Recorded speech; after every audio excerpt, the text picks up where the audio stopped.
وائل عطى وما أخذ من الكل. ركز.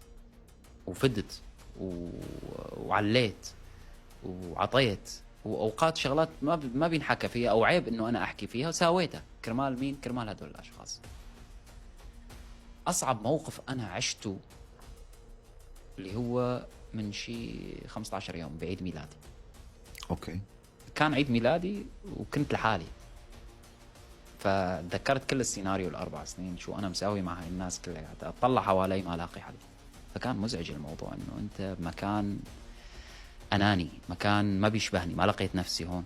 يعني ما لقيت اللي مثلي اللي يكون صافي، يعني خلاص بيعطي ومن قلب صافي، مو بس بياخذ ويلا باي، وبعد ما بياخذ يبزق بنفس الصحن. عرفت علي؟ لهيك اللي تركني المكان هو الأشخاص اللي بالمكان ووساخة المكان، لأنه كان دائما أسميه اسم واحد هذا المكان، مستنقع وساخة. طب ليش ما بتقول انه انت اخترت الاشخاص الغلط اللي كانوا حواليك؟ مش كمان ممكن؟ سيمو، ما بدي أنا عامل حياتي على أنه أنا أختبر أي شخص بده يدخل حياتي. كنت عامل البشر على العفوية، كيف ما أنا يعني عامله كأنه وائل قدامي، كيف نيتي أنا قد مقابله، خلاص أحس أنه هو نيته مقابلي هيك. عرفت؟ ما أقعد أحطه باختبار مزبوط. وأشوف هذا شو.